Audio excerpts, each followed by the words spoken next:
Today I've put together some footage from the new Home Invasion DLC, along with some of my thoughts on why Ready or Not's player base has been declining so steadily over the last 8 months. So I really hope you guys enjoy the video. If you did, make sure you like it, and I'll see you in the next one. Oh wow, look everybody, it's the new Home Invasion DLC. So where did it all go wrong? Ready or Not has been out for almost 3 years now, and they had a perfect formula at the start and they ruined it. They absolutely shot themselves in the kneecap, just completely did not listen to their fan base at all, and took away the features that mattered most to the community. I personally feel like there's a small amount of changes that could really just entirely revive the game. Before I start dogging on them, let me talk about the positive first. I do love the new courthouse and the new police headquarters. I think it's a really nice aesthetic for the game, but after checking out this new update, it really just seems like kind of a slap in the face, honestly. My biggest takeaway from the update is that they did not bring back game mode selection or mission selection. So like at the moment, every map is locked in to where you have to play barricaded suspects. Matter of fact, I don't even know if there's any types of games other than barricaded suspects. I mean, that's the thing, dude. Everybody just wants to be able to like pick and choose like the type of game mode that they play. That's the thing that's like most frustrating about the update. I mean, ever really since 1.0 it dropped. They just took away the option to select what type of mission mode you wanted to go into, and I think that's something that a lot of people actually enjoyed. You know, that's one of my personal favorite parts. I know a lot of other dudes that I've talked to that play the game really enjoyed that as well, and it's honestly killed the replayability of it. Like, Ready or Not is still a fun game by itself, but it doesn't feel nearly as replayable, because like you're just going into the same mission type on the same map every time. Whereas like with the old pre 1.0 gameplay, you were able to select between those 5 different game modes. I think it was barricaded suspects, raid, hostages, bomb threat, and there was one other. But anyways, the point is you're able to choose what you actually wanted to play instead of just being like forced into one specific thing, you know, which again, it's great.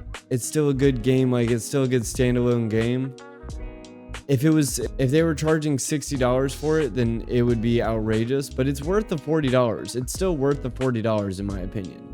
Like if it came out today, I would still buy it for $40. Like, if you don't have it, it's still a good game to get. Like, it's a good game to play, but it's not very replayable in the current state. So that's one thing that I really hope that they change. It's the biggest thing that I hope they change moving forward, is just the mission selection, so that way you can have the options to play the game how you want to play it, you know. My thing is, like, you know, I don't think people are like itching to be playing bomb diffusion, you know, necessarily. But I think if you give people the option to, it's all about giving the people the choice, you know. I think as far as if you want to see those, like, if you want your numbers coming back up, I would say look at why people aren't replaying your game. I think everybody can agree that Ready or Not as a standalone, I mean, they've done a good job, like, you know, with updating the graphics. It's definitely not as good as it could be as far as optimization and load times. That's definitely something that I experienced, especially with the DLC packs. I was playing those with my friends, and it definitely took a minute to load up. And I guess, you know, they are brand new as well, but I mean, all around the load times are a little bit rough, especially for folks that have like a lower build, or not lower build, that have a lower build, lower tier build. I mean, no disrespect. I mean, it just is what it is. Before we get too deep into this as well, I would like to tell you guys, you know, so if you have a friend that has the supporter edition, hit them up right now, because they got the DLC for free, and if you play with them, you can just play the DLC maps as long as they host the game. So just wanted to drop that little knowledge bomb on you guys before we get too deep into this, because the new maps are pretty cool. I love this game. I really love this game. I want it to be great. I mean, and I say all of this criticism with love, you know, because I really want Ready or Not to like reach its full potential, and I think it has a lot of that. I think it has a lot of potential to be one of the best CQB SWAT simulation games that we've seen in, you know, the 2020s. But if they continue at the current pace, they're just gonna fuck themselves into the ground, and I hate watching that. Like, dude, if you just made your game more replayable, that's all that you need. That's all you need. Just make it more replayable. Let us select the missions. That's really the biggest thing that I'm mad about. It's just mission selection.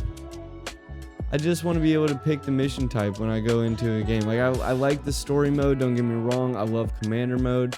I think commander mode is really fun. But it gets repetitive. It like, even not in a good way, you know.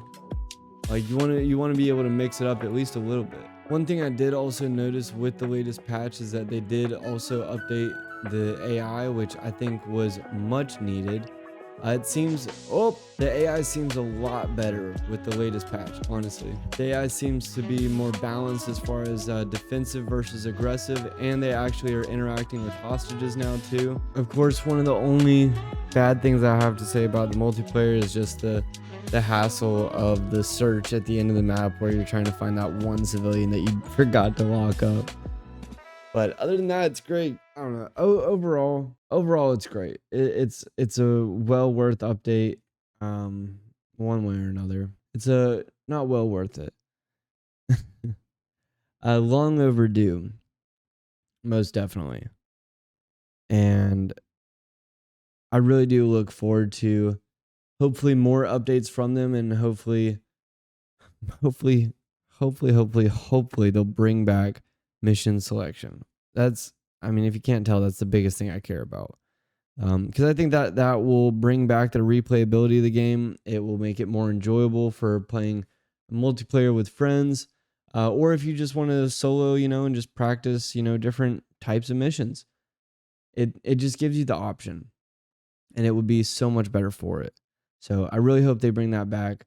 If you made it this far in the video, I really appreciate you guys watching. I hope you're subscribed so you don't miss another. And if you want to see more like this, you know, drop a comment. Let me know if you want to hear me talk about more video games and just ramble on about different different stuff that I care about. So I hope that you enjoy your week, whatever you got going on. It's a beautiful week outside. Beautiful week. Go touch some grass, and have a blessed one. I'll see you guys in the next one. Peace.